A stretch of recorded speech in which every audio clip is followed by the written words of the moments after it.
Yay, we are live. Hi, everybody. We are here. So excited. Hi, guys. We are here for Luxury and Legacy Spotlight today. And today we are featuring one of our amazing friends, L&L family member, Gerald Gorham. Gerald Hi, is with everyone. HomeTown Lending. Hey, Gerald. Nice to be here with you all. Yay! So today, guys, as you know, we're going to talk all things real estate. We're going to talk real estate, generational wealth, building a legacy, all of that stuff. And we're going to talk to Gerald about, his life as a lender in the mortgage industry. We'll talk to Gerald about his journey as an entrepreneur, and then we will also try to see if we get some nuggets from him as far as like just what's happening in the mortgage industry right now, right? With Okay. all the things happening in the world, how is that going to impact us? Cool? Okay. Yeah, that works for me. Awesome. All right, Gerald, really quickly, introduce yourself to the people. Okay. So as Michelle said, my name is Gerald Wesley Gorham Jr. I work with Hometown Lenders. We are a national mortgage company, meaning we service all 50 states. However, my team focuses primarily out of the Mid-Atlantic, so the DC, Maryland, Virginia, and we venture into Pennsylvania and Delaware as well. But about myself, I am a Maryland native. So I was born in Silver Spring, and I lived in Prince George's County for about 4 years or so before moving to Columbia. I went to high school at Mount St. Joseph High School in Baltimore, Maryland, in the Irvington area. And then I went all the way down to Atlanta for college, where I went to Morehouse College. Right after school, I moved back to the area. Yay. Uh, yeah, right after school, I moved back to the area. Just looking for my first real job, as I call it, in my career path. I was an accounting major. So I knew that I wanted to do something with numbers, but I didn't want to just be behind a computer all day. So the real estate industry was actually perfect because I always liked to serve, doing community service throughout my years in high school and college. And the real estate agent allows me to serve people while also working with numbers. So this is where I've been ever since 2014. Yay, Gerald, again, thank you for joining us. No problem. Guys, Jamila says, make sure Jamila is our like hostess with the mostest. She's here in chat. So welcome everyone from Jamila. If you're watching live, let us know where you're from and drop your questions below. Drop your questions below. So Gerald, if for all of my realtors that are watching, anyone Mhm. who's looking to buy or sell or any of that kind of stuff, what areas do you serve? So I serve Maryland, Virginia, DC, Pennsylvania, Delaware, and I'm working my way through my continuing ed for the Carolinas as well. Now that's just me personally. Like I said, if there is somebody that you know that's looking to purchase outside of those areas, my team has licenses throughout other states along the East Coast and little into the Midwest as well. Awesome. All right, Gerald. So we always go down this path and we're going to start with you. So, and one of the things I love about partnering with Hometown is that we share a mission, right? And our Mhm. mission is all about building a legacy, generational wealth, all of that good stuff. So, Gerald, tell us, what does generational wealth mean to you? So generational wealth to me means a couple of different things. I recently heard a quote from somebody that we can't look at it as one universal definition. What we should be looking to do is each generation move our family up a different wealth bracket. So if you are living check to check, by the next generation, you want to make sure that your next generation isn't doing the same thing. You want to put them in position Mm. so that they're looking at their finances year to year, 5 years to 5 years, decade to decade. If you're already on that year to year path, if you're on that decade to decade path, you want to set up investments so that you're looking at it on a a generational view rather. So what I would say is generational wealth to me is setting your family up, your future family up, for financial success, giving them a step up to start from so that they're not starting exactly where you are and then they're continuing to build off of that. That's how you start a legacy. Yay!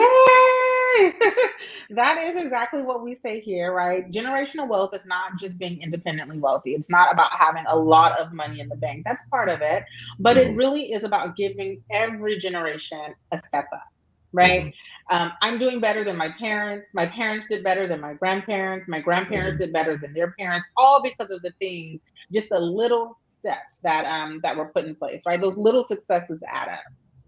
Exactly, exactly. And the biggest thing is just Awesome. knowledge. A lot of people think that it's financial based. Generational wealth can be passed by just knowledge, teaching somebody how to do their taxes, teaching somebody how to tell, okay, this is what my salary is, but this is what I'll actually take home, and budgeting off of that. Simply teaching people how to budget.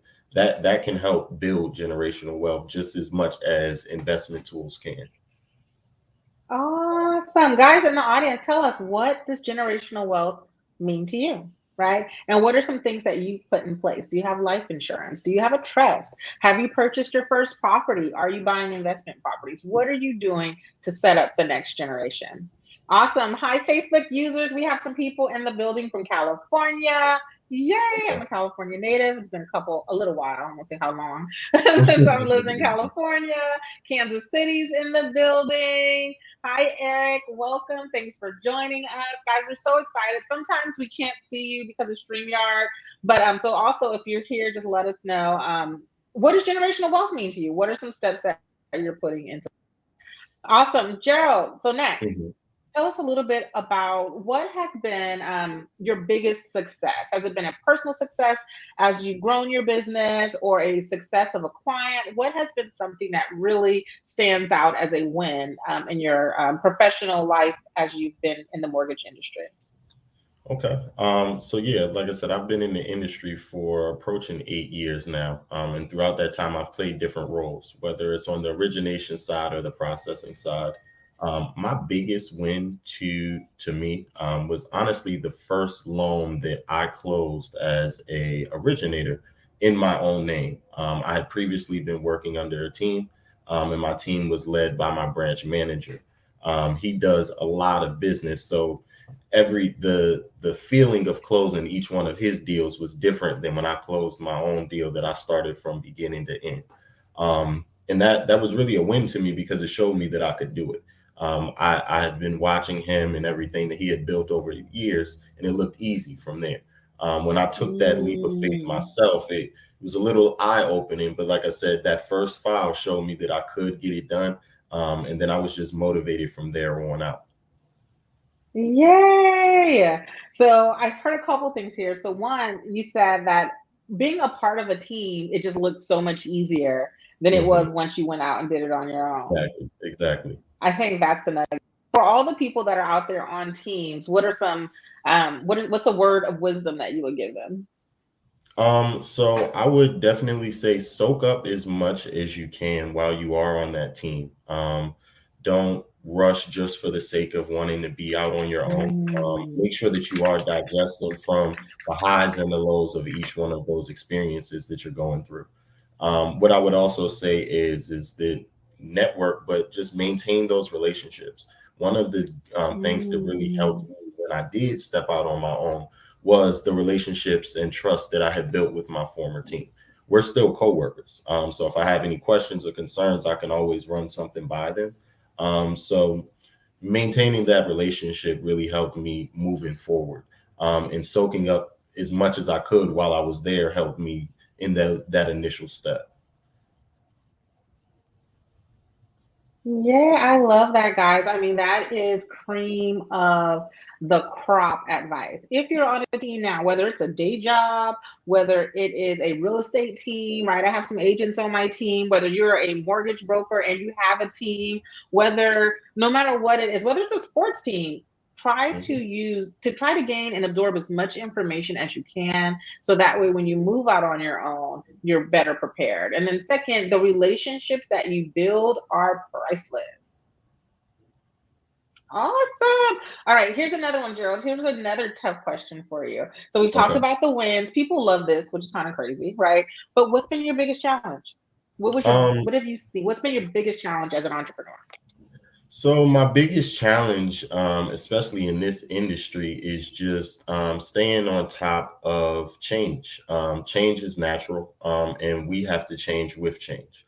So one of the big things that we're experiencing right now are the interest rates are rising, and compared to where they have been since the beginning of the pandemic back in early 2020, throughout the last couple of Mm. years. Most borrowers will look at these interest rates like, hey, rates are pretty high. Now, when you look at it from a short window like that, it does seem that way. But when you look at the 5 year scope or even 10 years, rates are still fairly low. So the biggest challenge that you experience is just kind of managing expectations, while still kind of um, meeting that same 5 star level of service. You want to be transparent with people, and that's not always easy at first. A pre-approval today, or a pre-approval back in October rather, could have been for $350,000. That number now can be 275 just because of the change in the interest rate. You have to be able to have those tough conversations, work through that frustration with different borrowers, to kind of make sure that everything is cleared, but also making sure that they understand what those changes are.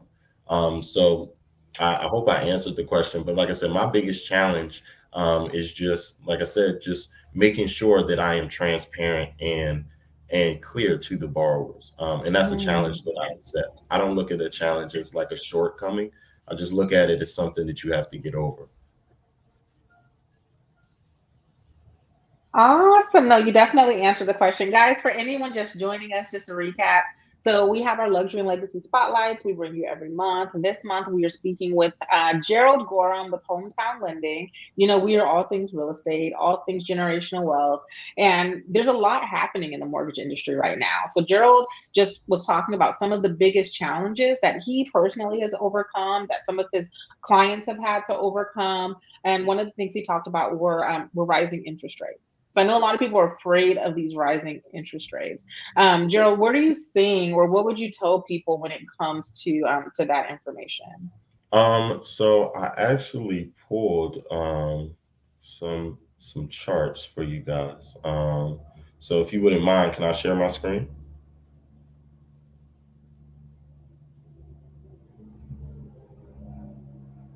Hello? Absolutely. Oh, okay, okay. I'm sorry. So Um, Gerald is going to share his screen and show us some charts about what's happening in the mortgage industry. So guys, again, rates are starting to increase, right? Inflation has arrived.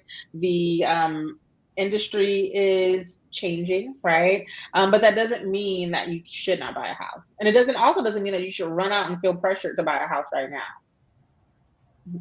Are you trying to share, Gerald? yes. Can you see my screen? No. Okay. All right. Well, I won't hold up too much time. Well, I can even do it without sharing the screen. But pretty much, just like Michelle was saying, interest rates are rising. The main thing that Awesome. drives interest rates, is going to be the U.S. Mortgage security bond. That's a 3% bond, a 30-year bond. That bond has different pricing. So right now, I believe it's priced at like a one, just above a 102. And the way that that affects interest rates is that we have to stay above 100. 100 is par.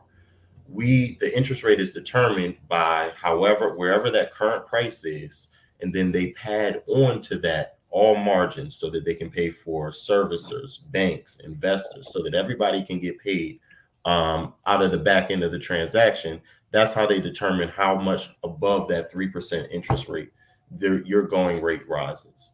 So to say all of that in more layman's terms, right? For your first time home buyers, we should be kind of setting the expectation, especially in this area being the DC, Maryland, Virginia, Mid Atlantic region, that if you're looking to take advantage of a first time home buyer program, your rate is probably going to be 4% or in the low 4% right now. Now, a borrower that has a 720 credit score, they can still Mm. get under a 4%, but it's still going to be in the high three ranges. I looked at the pricing for a conventional loan with the 720 credit score this morning at a 350 purchase price. That interest rate with 3% down, was a 3.75.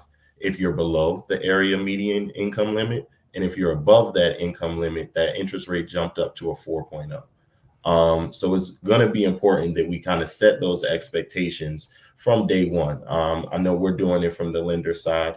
I would suggest that we should do it from the agent side as well, just so that people know what to expect going into the process.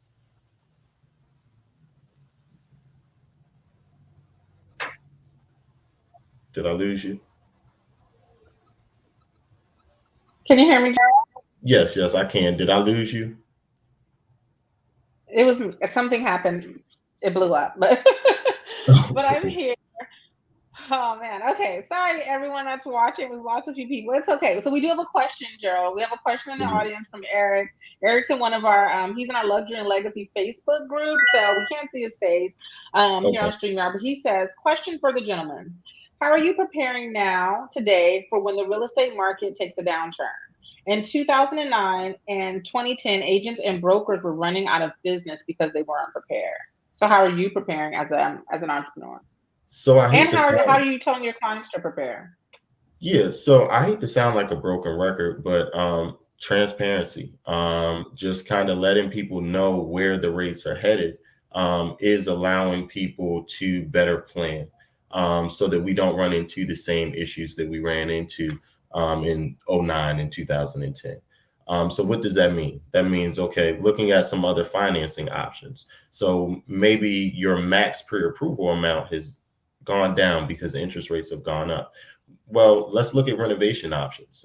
We can purchase a property for much cheaper where that interest rate won't affect us too much more. And then you can even customize that property so that it's not the home that somebody else was living in and how they wanted the home. You can put in new bathrooms, new kitchens, new floors, all of that. So it's kind of getting creative with your financing. Although we are seeing rates increase right now, and we've seen a rate increase just since the new year this week, and more recently in the last 48 hours, we've seen rates improve. So there's going to be ups, there's going to be downs, but it's just going to be key that we're transparent with all of our clients and with our agent partners throughout this whole process, so we know how to adjust with this. I think that I mean, Michelle, you could probably speak more towards inventory and pricing, but I don't think that the prices are going to shoot up as the rates shoot up. It's going to kind of level itself out. So it's still going to be some opportunity out there for people. Awesome. And this is a good question. I believe it's Eric. He wants to know, how are you personally preparing as an entrepreneur? So if there's a big downturn, right? Because none of us Mhm, have a crystal ball. mhm. Personally, I would say the market is due for some type of correction. God willing, not 2008, 2010 levels of a Right, right, correction. right. But what are you doing to prepare personally as an entrepreneur? So personally, I always believe in kind of having a couple of different streams and avenues to make sure that I am okay. So right now, one thing that I'm really interested in is the whole crypto world. I know cryptos and NFTs. I've begun my research in that area. I've invested in some things already, so I'm hoping that that's a more long-term play. But sort of like my love for real estate, I look at real estate as an investment tool, as an income tool. There's other investments that I want to make, other businesses that I want to start. Long down the line, hopefully when I'm able to retire a little bit early, I plan on opening a gym that can serve as like a youth center and a training facility for just youth. I'm thinking in the Baltimore area, but I also have a love for Mhm. Atlanta, so I may take it down there. But to answer your question, I'm preparing by trying to open as many reliable sources of income as I can. Um, Whether it's a great economy or a troubling economy, the more streams, the better.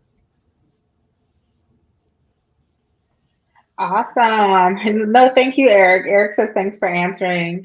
No problem. And I'll take a stab at it as well. I would say I agree. So one thing we know is that housing is a commodity, right? So people need housing. So for us, I know we're trying to buy and hold on to as many properties as possible, because if people are no longer able to purchase, if not as many people are able to purchase, they will still need a place to live, right? Mhm. Of course, I say play in the crypto and NFT space as well. It's still very new. So, Mhm. I wouldn't put all your eggs in that basket, but it is a fun space to play in. I do believe in being diversified as well. Stocks, bond, EFTs, all that good stuff. And Eric, we got to bring you on. Eric's the money guy. So we got to bring Eric on and have Okay. like a panel and a conversation with us. Awesome. So, guys, again, we're here talking about generational wealth, building a legacy, and we have our friend Gerald Gorham here from Hometown Lenders talking about the market. So, what are some other things that we see happening in the market? Do you think people's buying power will change with rate increases? I think that it will definitely change. So what we're doing when we are pushing out these pre-approvals now, we are putting a little bit more pad on that max number, just in case that rate continues to change and increase. But like I said, I don't think that it's going to just keep shooting up without coming back down. It's going to be something that we have to closely monitor. What's going to be key is that people are serious and ready when starting the home buying process, because you may be at a point where rates are holding pretty steady and you have a month, 2 months to kind of shop for a property. But then there may be times when you have to move quickly. As soon as you receive that contract, I can lock in that rate. I saw a report on the sales in December yesterday, and I believe the average home in the nation was on the market for like 19 days. So that's moving pretty quickly. So it's still homes out here to be bought. The prices and the market overall will have to adjust to the interest rates. So while people's buying power may change, I don't think that it's going to strip the possibility of home ownership away from many people. Awesome. So you said people have to be prepared. How do people in this climate, how do people prepare to buy? How do they make sure that when that property presents itself, they're ready to go? So assuming that you are already pre-approved, the biggest thing is saving. Uh-oh. Now, if you aren't already pre-approved, then you want to make sure that you are not only saving, but that you are getting your credit in best shape as possible. For like I said, for most programs, you can qualify for a FHA loan as low as a 580, but it's going to be hard in today's market. We're really seeing those qualifications come in at a 600. But at that point, your interest rate is going to be sky high. So you want to get as close to that 720 as possible to get the best interest rate. And like I said, just save. Without down payment assistance or any seller credits, your out of pocket at the closing table can amount to around 6 to 7% of your sales price, including all prepaid, your down payment, and everything else. You don't have to have that number, but get as close to that number as possible so that I, the lender, and Michelle, the agent, can help you with any credits and DPA to make it a more attainable goal. But save, save, save. Set a budget and live by that budget. A couple sacrifices, a couple months of sacrifices, whether that's 1, 2 months, is worth it if you end up in a new home. Awesome, guys. So, how do you prepare to buy real estate? One, your credit, right? Have your credit at a place where you can get the best interest rate. The better your interest rate, the lower your payment, the more house you can buy. Income, right? Just make sure you have steady income. Depending if you're self-employed, that's going to be tax returns that the bank's going to need. If you are a W-2 employee, that's a couple of paychecks that the bank will need. So an income that tells the bank how much house you can buy, right? They look at your income on a monthly basis. They look at your expenses on a monthly basis, and they come up with a number called the debt to income ratio. Expenses that they usually look at are things that show up on your credit report: cars, credit cards, student loans, all that good stuff, right? Debt to income ratio. So credit, income, and lastly, assets, right? I used to say savings, but I have been schooled by my lending partners. It's really assets, right? Because they're not just looking at a savings account, they want to see how much money we have in the bank. Why is that important? There are two major costs when buying a house. The first cost is our down payment. For a first-time home buyer, even there's programs available, right, Gerald, that if you're not a Yeah. first-time home buyer, there's some down payment assistance programs out there. Yes. Yes. Awesome. Um, two costs: down payment and closing costs. And so generally that down payment is anywhere from 3 to 5%, 10%, 20% if you want to get rid of mortgage insurance. And Mhm. then there's closing costs. Closing costs are your hard costs, so taxes, insurance, title insurance, all those things. Um, yeah, Yes, credit, yes, income, and assets. yes, yes. So that's great. What I always tell people when I'm talking to them on the intro call, I use the analogy of a house since we're buying homes. Your credit score is going to be like the key. It unlocks the front door so that you can begin to qualify for programs, begin to take advantage of different programs. Your debt to income ratio, which Michelle mentioned, is going to act as the steps. It's going to tell you how many floors you have or how much home you can buy. If you think about it like that, that's how we determine your qualification. Now, when we are determining your pre-approval amount, we'll look at your assets and don't hold off on submitting the application if you don't have all of your money saved. All I'm going to do is say, okay, this is where you should be able to be pre-approved, but we need to save X amount. I will provide you a number that you can expect to come to the table with, like a ballpark figure. And then we'll look at where you currently stand, and that'll tell us exactly how much we need to save, exactly how much of a seller credit we need, exactly how much DPA funds we need. Awesome. All right, guys, we're going to move into another space really quickly. So, one of the things I love that you brought up, Gerald, was like just being creative in how we buy property right now, right? Mhm, And so, of course, with limited inventory, with not quite as many properties available, that is increasing. Hallelujah. mhm. This year, there's a little bit more inventory, but let's be creative in how we purchase. So now one option are renovation loans, right? Buying a Yes. property that's not 100% there, but we can put our own spin on it. And you touched on it a little bit earlier. Can you tell us how that works from a financing perspective? Yes, yes. So there are a couple of different financing options for renovation loans, FHA and conventional options.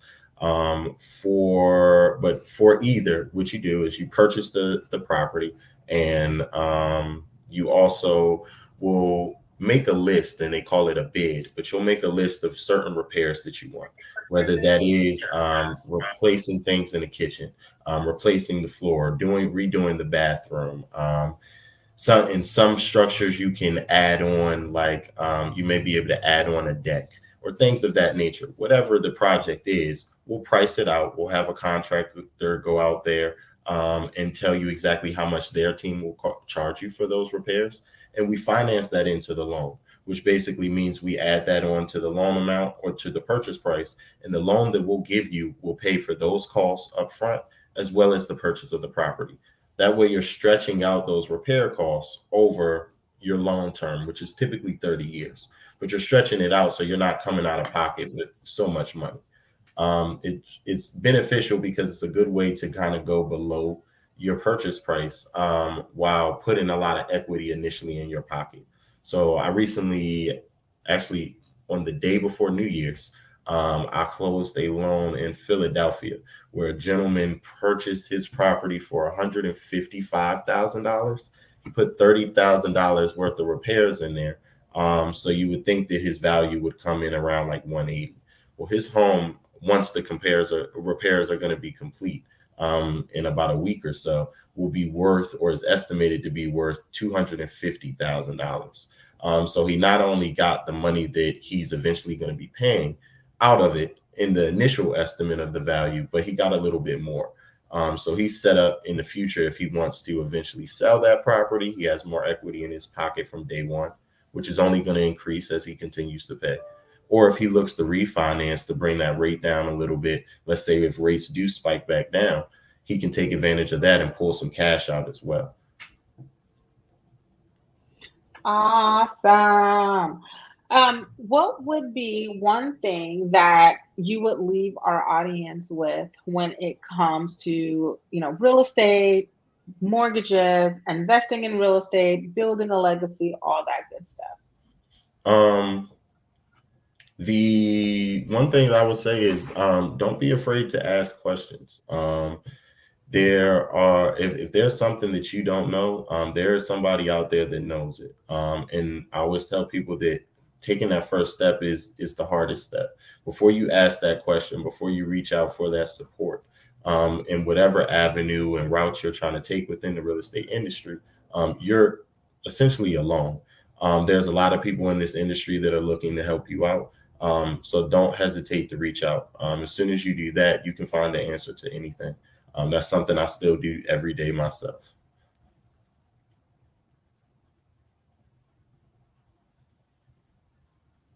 Awesome. Guys, thank you so much for joining us. Thank you, Gerald, for joining us, talking with us about, real estate and all that good stuff. Gerald will be joining us next month for an online home buying seminar. So for all of our new home buyers, for anyone who has questions, even if this is your, trying to own again, or you're a returning home buyer, or you're transitioning, you want a bigger house, a smaller house, you're moving in to a multi-generational home, whatever it is, join us for our online home buyer events. Join our group, luxuryandlegacy.com/community, and you will get all the goods and the invites, and you'll be able to stay up to date. Again, that's luxuryandlegacy.com/community. Gerald, how do the people find you? You can find me a couple of different ways. On Instagram, my username is more than a mortgage, because that's what we try to do. We try to give you just more than a mortgage here. We're trying to help you with generational wealth. So you can find me at more than a mortgage. You can also contact me directly via phone. My phone number is 240-248-9804. My email is nice and easy. It's my first name dot last name at HT Lenders. So that's Gerald dot Gorham at HTLenders.com. And then my Facebook is simply my name, Gerald Gorham Jr. So you can find me everywhere. And like I said, never hesitate to reach out if you have a question, big or small. And I'm here to answer. Yay. And for full transparency, Gerald is I have some of these some younger people on my team, and every time I mention Facebook to them, they're like, what is Facebook? So the best ways to reach Gerald would definitely be his IG, and Yes. definitely just hit him up, email. He's very responsive. So those are Yes. probably the best two ways to reach him. Yes, yes, yes. For sure. And then Michelle has all of my information. So if you ever forget that, please don't hesitate to reach out to her. Awesome. Thank you, Gerald. Thanks for joining us. No Welcome to problem. the Thanks for the L&L invite. family. Okay. Thank you. Thank you. Awesome. And I'm All excited right, to see guys, you have a all good next month. weekend. Yay! All right, guys, see you all soon. Have a great weekend. And luxuryandlegacy.com/community. Join the group. Bye. Bye.